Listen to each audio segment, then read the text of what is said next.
Oh yeah, the boss that I like the most had a very direct communication style, but very open, very straightforward, never with hidden agendas.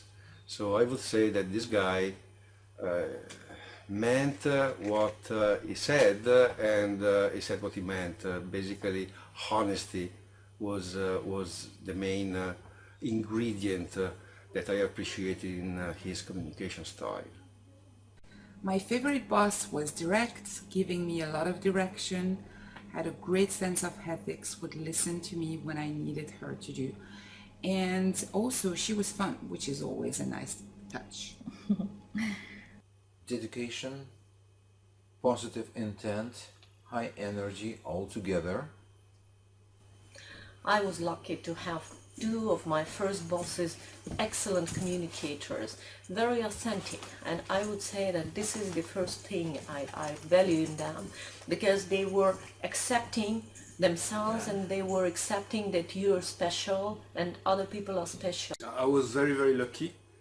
My first boss was Jan, and Jan was when I was working in the management consulting company, and Jan was really listening. Jan was really listening, asking very good questions, and not exerting pressure on us, but really letting us grow from the inside, and using those questions to help us see, the things that we were not seeing very well. I think it was a very delicate sense of humor, and I think now I would never work for a boss who doesn't have a sense of humor, because I think in the end of the day it's something that really keeps you energized, that really adds a lot more fun to your day-to-day operation, and it's really can be very supportive and enlightening. But I'll say that the boss that I admire the most really has humility at the core of who they are. And so the leaders that I've admired the most at the Center for Creative Leadership, and those people that I've worked closely with, have at the very heart of who they are a humility, an otherness, a desire to listen and to learn, a growth mindset, and a willingness to get outside of their own experiences to learn from another person's experience as well.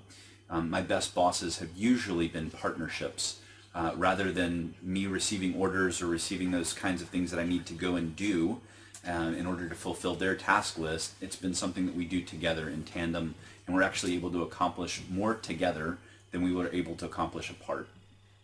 Communication style, lots of open-ended questions, lots of getting me to think about something, and had an ability to ask the question and not answer it right away, or ask the question and leave plenty of room for silence so that I could actually think about it and felt like I had to respond. She was somebody who would listen actively, who would be, asking powerful questions, offering her points of view, always from her perspective, not as this is the reality or this is the truth. So always engaging others in dialogue, because being a direct report of her, I grew, I learned, I developed, because she used this communication style with me and my colleagues.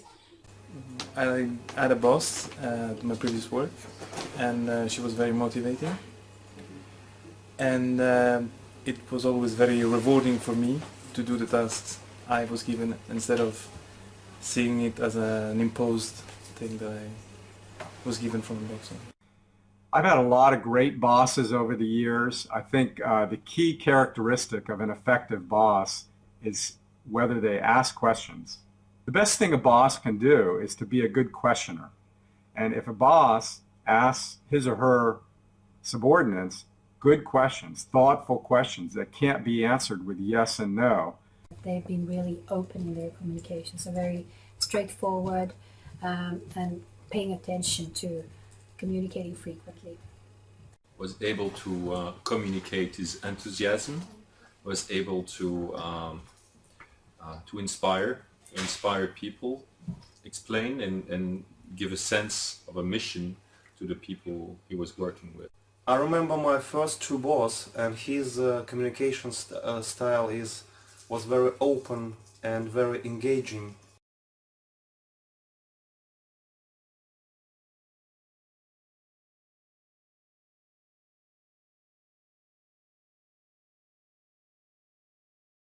Then they're a really good boss. And I've had many bosses like that.